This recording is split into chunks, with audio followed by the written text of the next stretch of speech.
Good morning, everybody. Welcome to the Conversations program. My name is Colleen Milliard. I'm Art Basel's executive editor. And it's my immense pleasure to welcome you all in this very busy week to take a moment to stop and think. Conversation has been designed as a platform to stop and think. But today, we're also going to travel. We're going to go to Tokyo. We're going to go to Hong Kong. We're going to go to Tashkent in Uzbekistan. We're going to stop and think deeply about what it means to put together a collection with purpose.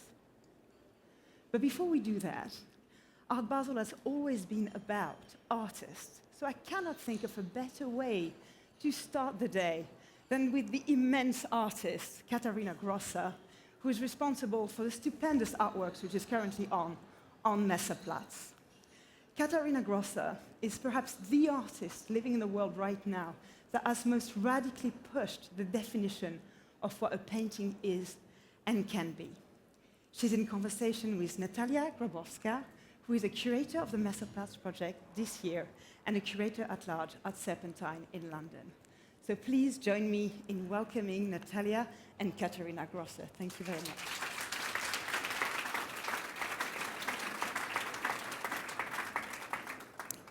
Thank you so much, Colleen, and thank you, everyone, for being here. Before we start, I just want to give a round of thank yous, most importantly to Maaike Kruse and Andres Beeker and your team for your confidence and trust in commissioning this work and during the process. Bjorn Aufers as well for the smooth production process and enabling the work to happen with zero compromise. And Katharina, your fantastic studio team and everyone that is around you, including Jonna Ludekens, for all the support along the process. Thank you again for having us and allowing us to have this platform to speak a bit about the project in depth. I want to begin by speaking a bit about the sort of site specificity of Messeplatz and of choir. Over the years, you realized a lot of site-specific projects in a lot of outdoor settings, but this project at Messeplatz had a very unique constellation of different circumstances. I'm thinking here about the context of the fair, its transactional nature, and its temporality as well. And I kind of wanted to just ask you how you embrace this context and how you approach this matrix. Yeah, I mean, it's the most important fair in the world, and the location here is not only defined by the architectural setup of the Demeron building, the Hyperion, the parking lot, or the fair surface. It is also defined by being a logic of selling, of owning, of exchanging ideas, of exchanging goods. And the Messeplatz itself is almost like the threshold between the world of the fair and the life of the city. So there are different publics and different activities coming together, converging almost. And I think this location, therefore, is very specific and very unique. And it was an extraordinary challenge, and also it, at the same time, triggered off my curiosity of how to handle that amazing crossover of interests of people coming from all over the world with different thoughts, sensibilities, trajectories, and plans in their mind when landing in Basel, going to the fair. And everybody had to go over that threshold. So my challenge was to paint a painting that would heighten this moment, that would actually heighten the attention of the moment and is very much in the present. So this space of transition, going here and there, is made it necessary for me to consider all these qualities of the moment, and also made me consider what is the most necessary to do. So when we were talking about and developing our first thoughts, we built a model in 1 to 50, and we were thinking and putting on paper all the different aspects of the specific Messeplatz characteristics, and stripped down to what we actually only needed to make all these other elements come forward, like the different surfaces, the clock, the water, the surface of the Messe facade, the different reflective surfaces of the surroundings. And then we decided to keep things away from the Messeplatz as well, like flags or signage, so as to expose the painting to its best. Mm. And the site specificity in this case actually is also embedded in the impermanence of the work and this kind of transient nature of it. So the temporarity of it is actually a strength rather than the weakness. You know, the fact that it is here just for 7 days makes it even more stronger and introduces that energy that is very intense for the 7 days. Usually your shows or projects that are outdoors are for much longer amount of time. Can you say something about the temporarity and this, the idea of it being just kind of this fleeting moment and then maybe existing just in memory? Yeah, I mean, it is such an interesting question of what time means or temporarity means in painting, because as a painter, you do not have something you look at that moves from beginning to end. So it's not like a movie or a book or a piece of music where you can say this is the start and that's where it ends. Whereas in a painting, it's all together in a cluster, and you can very often see what you did at the beginning and what you did at the end in the same time. So this kind of question, what time means for a painter, is coming up all the time when you work. And in this very specific moment, it is also combined with the painting being there for 7 days and disappearing afterwards, so when the doors of the fair close. So in a moment where you can actually buy something and sell something, I expose a painting that you can't own, you can't keep, but you can only keep it in your memory. So the physicality of this work is only there in the present. So I really stress the present moment with that work. And it can't live into the future. It can't pass on into a collection. It can't pass on to be compared to other works that might come along in the future. So it does not have the ability to compare itself to things that might discuss it. But it can only live in documentary or in the way you talk about it or the way you memorize it. Mm. And at the same time, the painting itself consists of different temporalities.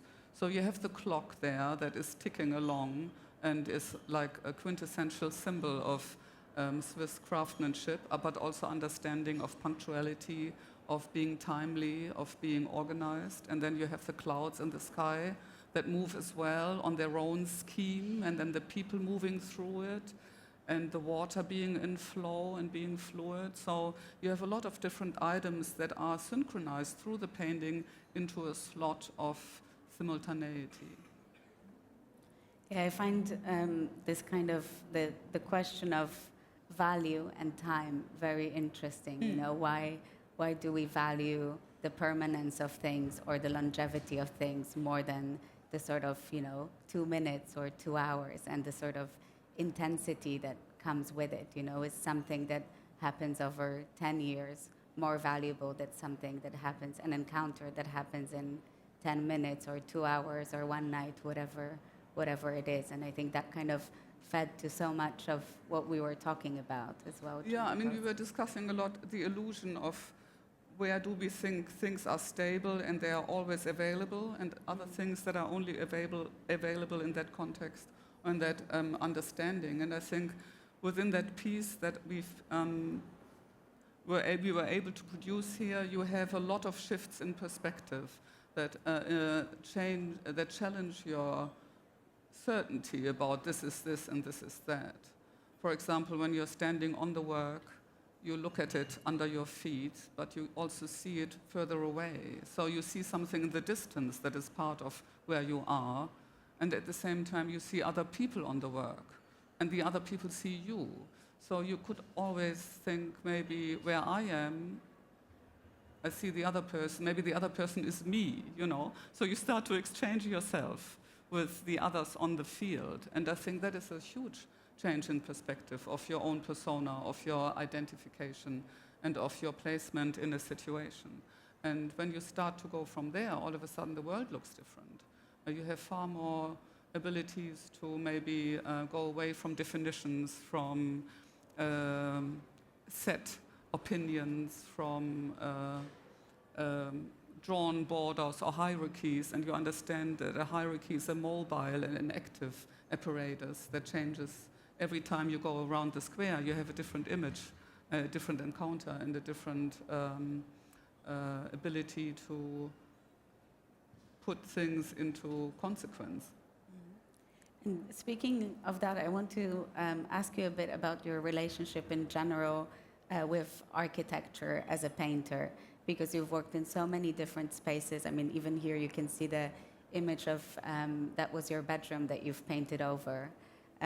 But also, you know, your work is very independent of architecture, and it interrogates it rather than sort of submits to it. We were asked a lot about, you know, what were your limits, what you could do or couldn't do, and that's completely sort of not your starting point, I think. And you once said, "My activities are larger than the surface of the painting." So I just wanted to ask a bit about how would you define or describe your relationship as a painter to architecture that is frequently the surface of your work? Yeah, I mean, at the beginning I was I wasn't even looking at architecture as a discipline or something. You know, I saw surfaces, I saw bodies, I saw the interior where a painting was hanging, and then I discovered that my movement in the studio towards the painting is already part of the painting process. So when you are picking up paint on your palette, you're already painting in a sense. Then you walk to the wall and do something there, and I was very interested what happens in between. Do I change my mind? Do I really stick to what I thought I was doing? So there is so much happening from here to there that I was starting to think that my activity, what I do with my body, has an amazing influence on what then would be created on the surface. And I discovered that painting has makes use of the volume of a space in a very different way than a sculpture does that is sitting on the surface, has a very direct tactile relationship to the surfaces. And then looking at frescoes in Italy, for example, or starting to watch myself when working, going over here, working there, I thought, oh, actually the painting is something that's lingering in the air and that maybe hits the surface in a certain way and creates a residue of activity. So I started to understand that maybe the activity in a space is as much defining architectural setup as are the walls and the parameters that are measurable. And then painting on walls with paintbrushes, I got stopped at the ceiling with a paintbrush. You know that from renovating your house, I guess. Or you have like a radiator and you can't quite paint. So I started to think, oh, why wouldn't I use something that is more mobile, more agile, more versatile? And I worked with a lot of different materials. So I experimented with plasticine, with wax, with larger bodies that I could form, with clay, to make painting stand out, come close to your body, have a really everyday relationship with you. And I realized doing that, the color is getting less vibrant, the more material I had. So I went backwards and said, okay, it has to be really thin, like a film, so as that the paint, the color can sparkle again. And I finally got to the paint, to the air gun, to the spray paint, because it creates such a film and is so easy and versatile and go everywhere with it. I can over your foot, your knee, your chair, without even touching you, you know. And all of a sudden, I realized the spray gun would give me exactly what I needed to be fast, to have immediate access to every surface, to give me reach, to give me speed. And to also have the painting move in volume, rather be stuck to a surface right away a priori.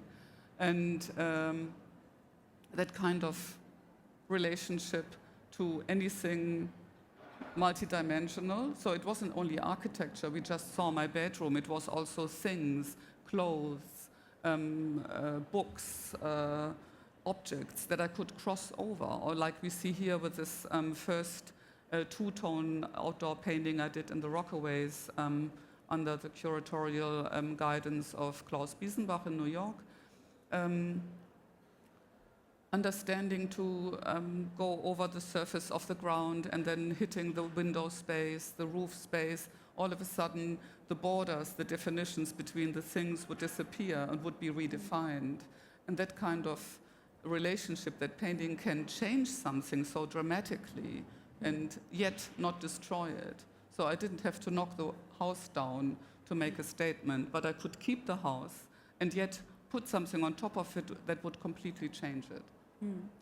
Yeah, and it's quite interesting how the spray gun enables you, your relationship with the surface is so different from a sort of traditional painter that would touch the surface with the brush, but you actually sort of stand on the surface. You still have that bodily experience, but it's not through the tool, it's kind of even more through the presence of the body in the painting, immersed in the painting. Yeah, that is true for the pieces that have a large surface. So yeah. I walk, I cover distance, I go larger, almost in slow motion. The tools are very simplified, almost more simplified than in the studio. But in the studio, it's a very different relationship I developed to the work. So it's important to understand that I have a practice that is both. So I have times in the year where I'm only going to the studio and I'm working on many different things at the same time, different paintings, to test, to make complicated, to make it complex. Whereas when I'm outdoors in a certain situation, I sometimes have only one or two colors and I incorporate many different elements, such as grass here in this piece in New Orleans, or the fence, or the roof surface, or the window shutters, and so on. Yeah, you have many more sort of different textures when you work outdoor than you do. That's true. On the studio paintings, no? Yeah, different textures and also different imagery. So I actually can incorporate different already existing stories, if you will, that then get kind of intertwined, and they build an ecology, such as here in the Messe. It's not only the structure of the Messe and the commercial logic, but also the different textures, as I've said earlier on, of the water, the sky, the clouds, the clock, the mesh surface, the tram passing by, you know, people coming at night that would not even go to the fair. So there is far more players that make up the field of painting and that help me to do something. And change and chance are also quite interesting issues when it comes to your subjects, when it comes to your work. So in the studio, we have obviously a much more controlled environment. But when I was observing you working on this piece, and even throughout the last 9 months, you know, we went through so many different proposals for Messeplatz, so many things that we tried out on the model as well. But then at the end, when it came to being in the space, there was so much that you reacted to, you know, the daily choreography of the city, the tram passing by, the people coming to the fans, the light, the temperature, the wind, the rain or lack of it. I just wanted to ask you a bit about, the sort of the chance and change as inevitable parts of your process of making. Yeah, that's a good point. So even here you see a piece I did in a space that was very difficult to access along the train tracks of the Amtrak train from Philadelphia to New York. So you have different circumstances, and therefore you have different elements that change you, that change your response to the work and to the site. And as you said, we were painting here for about 6 days. I was doing the painting and developing it, and even though I had a model and a certain plan, when you're in the space, all of a sudden it becomes a reality that you could not anticipate. So once you start, all the different surfaces and distances, so I had to walk 100 meters, you know, to paint from here to there, or I started at a certain corner with white, and then I moved my way further and made it larger, and then I went up to the parking lot, looked at it from above, which has nothing to do with what is down there, you know, because down on the ground it looks completely different. So I kind of had to knit together all these different vistas and perceptions And that is something that is very, very interesting. So you do that for 5 or 6 days without interruption. So you have constantly in your mind that kind of map and that understanding of what is behind you, what is in front of you. And you kind of, it's almost like playing chess with yourself, you know, because you think, okay, the red is coming next, and first I do the roof, but then the boom lift has to go over there, and then you paint on I painted the facade, you know, this big banner of the Art Basel, which is a very developed into a very different way of painting than the ground. So I started to actually experience a really interesting and something that I did not think I would do. I left it very simple, you know. I kind of stepped away and thought, oh, this very light touch on the ground is really interesting, but on the tarpaulin it has to be punchy, it has to be strong. I developed a very different attitude towards that surface. And all these things I could not foresee in my model. So developing it piece by piece, even the painting on the roof and under the roof that you see it then, all these things were very, very fascinating. And we discussed a lot in between how we perceived it, how we would strategize it. So it's a real experience and also changes my attitude towards my work. And I'm very excited now to go back to the studio and see whether it influences my way of working on smaller formats. It's also interesting how you had this possibility of being in it and then stepping out, you know, when we used to go to the car park and look at it completely differently, look at it sort of as almost as a flat image, you know, from above, and have this bird's eye view and distance, but then immersing yourself in it and having maybe an image in mind of how you just saw it and what kind of needs to happen on the field as well. But I wanted to kind of segue to that. During the past 9 months or so, we spoke a lot about space, both understood as site, but also as universe, which brought these different perceptions and understanding to your work.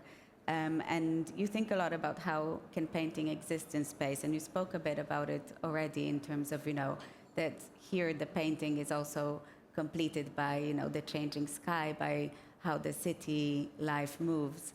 And we sort of share this mutual interest in physics. I should say amateur interest in physics, especially in concepts of energy and force and space and time. And I just wanted to ask a bit about how you think through some of these concerns in your work, and specifically Messeplatz, because you have introduced such an incredible amount of different energies there and different forces. Yeah, I mean, as I said, it's really a piece of the moment. It only exists for a very short amount of time, so the energy is very present. It's really about sparking the attention of the moment. So that's also why I was very convinced to use only this magenta, which is the most visible color outdoors for our vision.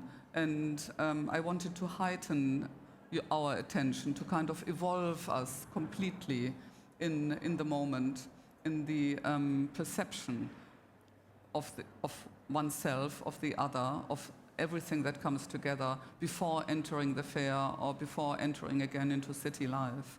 And I think this is very specific to this work. I mean, there is also other, we just opened a show in Deichtorhallen in Hamburg, and there again the energy of the painting has a different mode. So I used a work I had done in Prague and adapted it to the space to energize and make it lively again. So there is very different ways of being involved in the vibrance of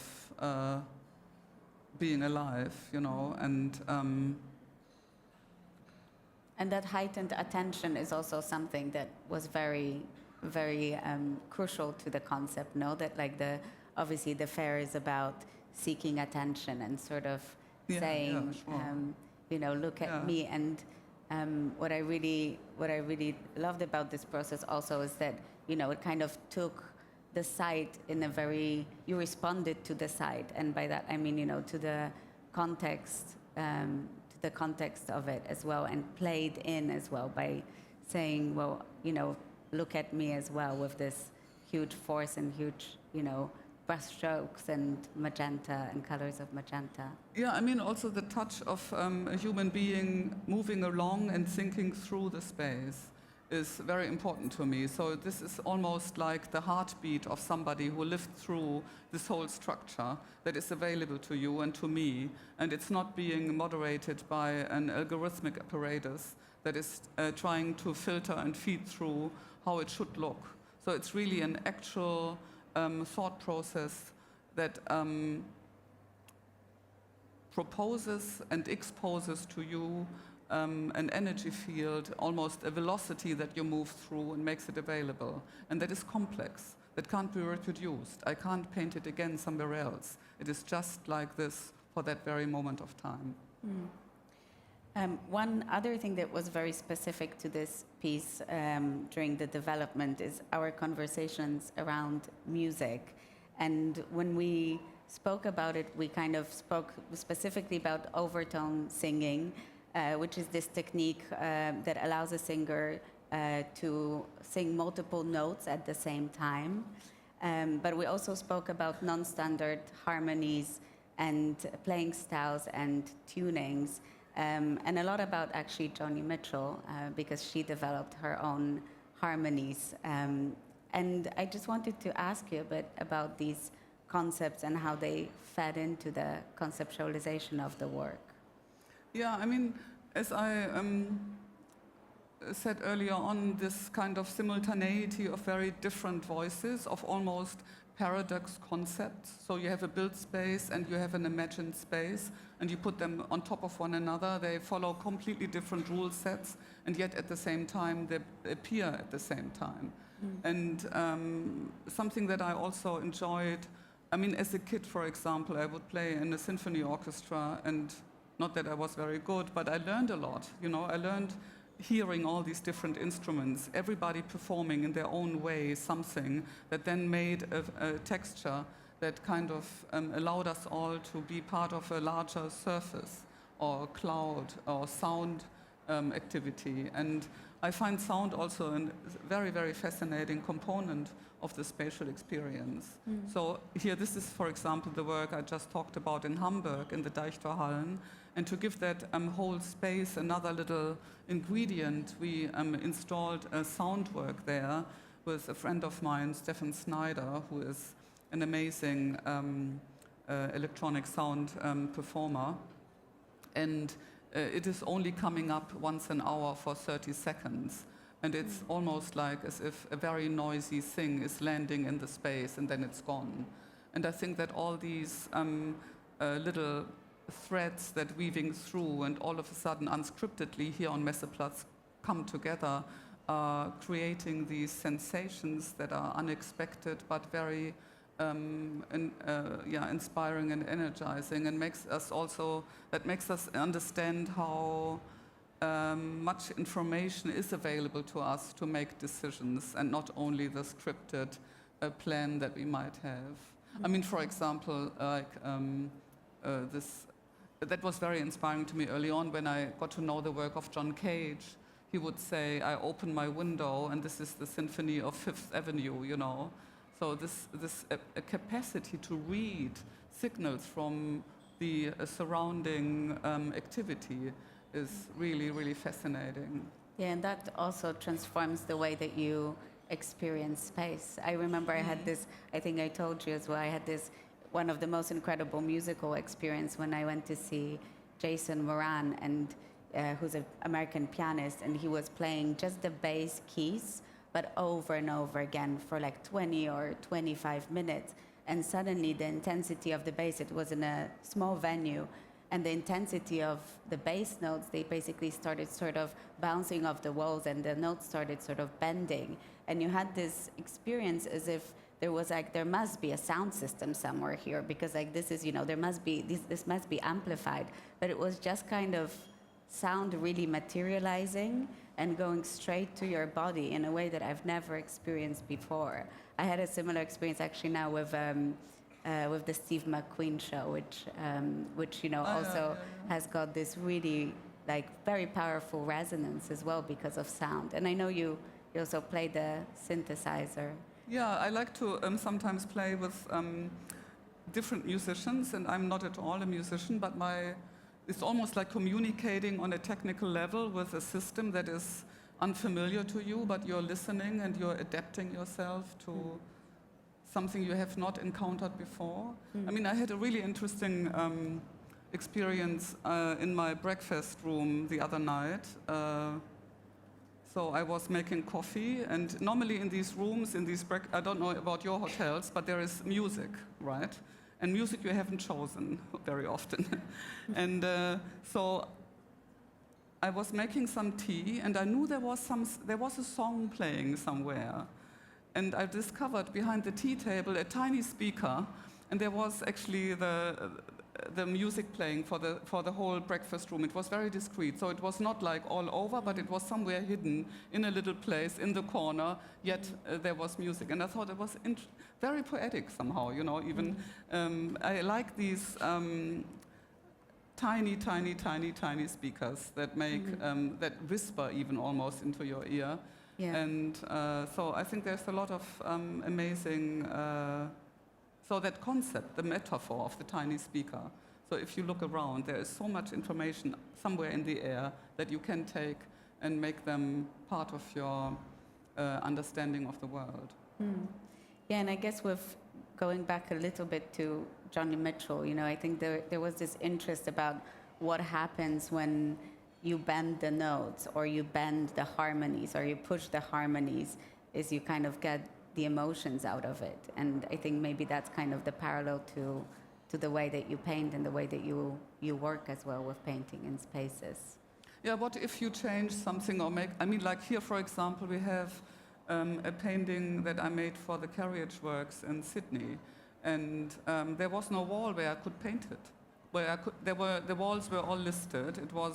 I could have built walls, and then I thought, oh, maybe I just paint a very big canvas, so 8,000 square meters of fabric were shrunk into and crunched and folded into something of like a 4,000 square meter surface, hung out under the wall, so that under the ceiling, so that the architecture and the piece would build an interdependence and ecology, painted it, and then people would walk through it, and the whole thing changed again because the folds would unfold, the white would show up. And so it is very much about experimenting or setting up a laboratory situation. What if I did that or this? And the sound was muffled in the space because there was so much fabric, so much textile, and people would kind of almost disappear. And it was exactly the situation that made me do it. I would never have come up with that solution somewhere else. And I think that these commissions done by institutions, by the Messe here, for example, as well, they are almost giving me as an artist with my practice a chance of research, of amplifying what I can do, of exploring something I would never otherwise find out, and of also proposing something like to look at painting a different way and take that new experience to my studio, or you take it maybe to your collection or to the shows you look at, and that changes again how you relate to it.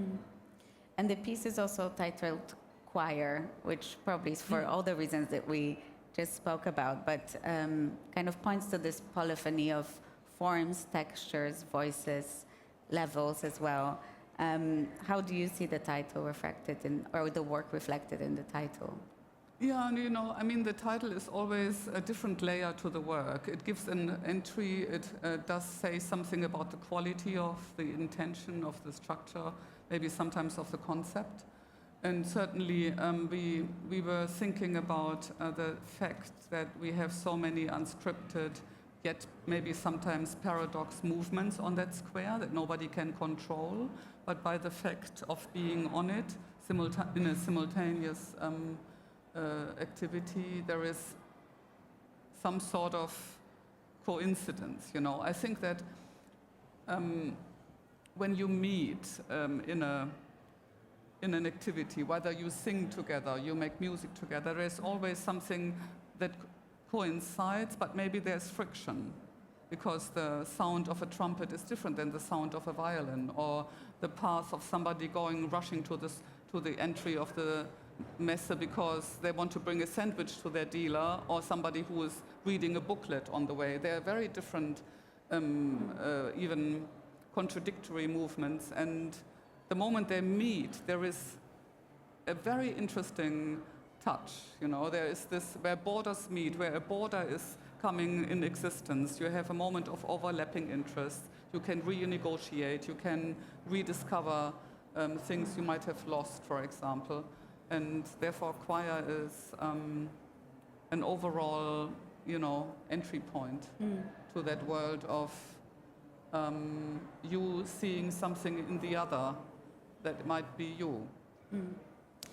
Yeah, and in sort of my architectural and artistic projects, but I think this is probably mutual to your interests as well, to our interests, is that the preoccupation is sort of with understanding how spaces and their materialities can impact and shape our emotional states and behaviors, and also the ways that we navigate the world. We spoke a lot during this process about practitioners who use their bodies to understand and organize space, and you know that kind of includes musicians as well. But we spoke a lot about dancers and choreographers and athletes for different reasons, I think. But we both like to watch football, and we support different teams, but we keep it on the quiet side. But we both also played it in the past, and you also recently confessed that you didn't really understand the technicality of it, but you understood space.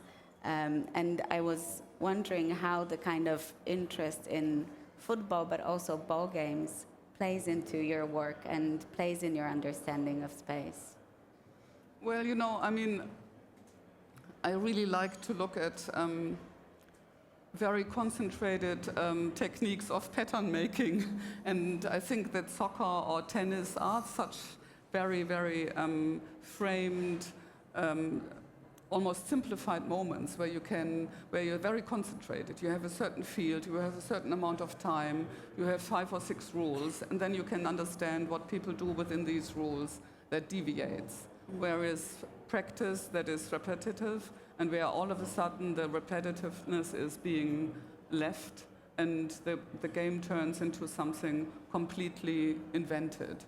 And I'm very fascinated by the different tactics and strategies in soccer that have come about in the last 15 years, how spatial relationship of people having responsibility for a certain activity within a team changes all the time, where people go through the same positions, even though they are, so like 40 years ago when I was a little kid and I would play in the street, I was that one number 5. I was never somebody else. Whereas now, people can, within a whole game, be many different players during the course of the game. And that is absolutely fascinating. So there's a real fast-forward thinking in team sports that I think sometimes we should apply to our way to live together. You know, I think that sometimes team sports are far more developed in that kind of fluidity, whether if this doesn't work within the first 10 minutes, the team has to change. They have to all of a sudden send this player over there so that the others can't understand the disguise of the positions. And I think it's absolutely fascinating how these people are trained at an early age to be so agile, so mobile, and so able to understand that if something doesn't work, something else has to be done. Yeah, and it's not dissimilar to choir, actually, to an orchestra or to singers in a choir, no? That like if something doesn't work, it kind of, you know, you have to change as a whole. It's not that just kind of one thing is, or one player, you kind of have to work as a team. Yeah, I mean, the ability to adapt, to maybe discard and not so useful technique, but that had been successful until yesterday and then has to be maybe exchanged against a new thought. That's an interesting problem, right? How do we really, what is change? Is change something that is so part of our being that we don't even notice it and we do everything to prevent it? Or is it something that we can accelerate, where we can be more able to undo our convictions and our habits? I've become more and more fascinated with the fact that if I do something, the thing that I don't do is equally active. So also here, working here with all the different components, whether I don't paint the flagpoles, it is equally strongly in the piece incorporated than if I paint them. So, or if I do, so spray paint is a very interesting technique in that respect, that you reflect on what you do and what you don't do. So is there a space that you don't, that you cover and paint over it? Or the overspray, for example, the residue, the not used, is equally powerful. So even with our activities, so if we support something, it means we don't support that. Or if we choose this, we weaken the other group. So this kind of ecology between different elements is a really important thought in that whole interest I have for team sports, for activity in an orchestra, or for working in a team. So being involved in the Messeplatz project, working in a large team, is a very different way of working, of thinking, of making a work, than being in the studio, for example, be more limited to a certain amount of time with yourself. And I find that very liberating. Yeah, I think you said something yesterday, actually. Someone asked about limits, and I think we've been replying to that question, that every limit actually has been presented a possibility. And the fact that, for example, you didn't paint the tram passing by doesn't mean that the tram is actually not a part of the work, because it is. It changes also your vision of the space, how you see the work when the tram passes. So just the fact that it's not painted doesn't mean that it's not there, which was very beautiful, I thought. One last thing as well that we've both love and have discussed is dance, and that has been something that has been present in your life, and you've watched a lot of Pina Bausch. I think you grew up very close to the theater, and you still are interested in dance, and I wanted to ask a bit about that. Yeah, well, I'm not so like a buff in that, but it's actually true. So one of my early influences in childhood was that my parents were very, very interested in theater. I grew up in the Ruhr area in Germany, which was back then, after in the 60s, 70s, starting to be more and more developing cultural institutions that were very, very powerful. So there was in Wuppertal Pina Bausch, there was a fantastic theater where I grew up with people like Paiman and Zadek, if you have heard those names. But that was something that I saw when I was little even, because my parents would take us nonetheless, we were 7 years old, to see these things. And even if you're small, you are transfixed, seeing these adults on the stage, throwing water around and proposing to kill somebody, and you're in your little chair sitting and waiting whether it's happening, So you see something that is not like life, but that looks like life. And you're seeing all the different components and the fascination that is being created over a time of 3 hours. And the movement, the body, the human being, and the public being with it and watching it and being part of it and being transfixed by it, that was certainly very, very fascinating. And also, Pina Bausch developed so many techniques that were unusual. So she would have musicians on the stage at the same time that people would sing and talk and dance, or would move in a way that was difficult to say. Is it dance, or is it like they're falling down, or are they having an accident, or all of a sudden there's water being spritzed into the first rows, and people would leave, the public would be enraged back then. Later it was, of course, famous, but at the beginning people would not like it, and there was outrage, and the doors would be banged in the middle of the, and as a kid you didn't really know what is going on, but you did understand it's all possible. It's normal, that's how things could be, Yeah. And I think maybe that was also, in a certain way, making me feel very easy with all the things at my fingertips in the studio. So I would never ever think, oh, I venture out of the painted canvas and I'm courageous now. I would always think that's just normal. You take a bucket and throw it, or you go on, or you have a tree that could be part of it. Why not see what it does, you know? So I think that was certainly a big influence. The movement of the body, creating something in its surrounding, making things part, taking them in, involve your whole being, your whole visceral structure, be alerted, alive, and integrated into the image. Yeah, perhaps that lack of prescriptiveness and the embraceness of all these things coming and going and the possibilities is what maybe is a foundation to your practice. Katharina, thank you so much. Thank you, Natalia. Thank you for Thank coming. you all for coming.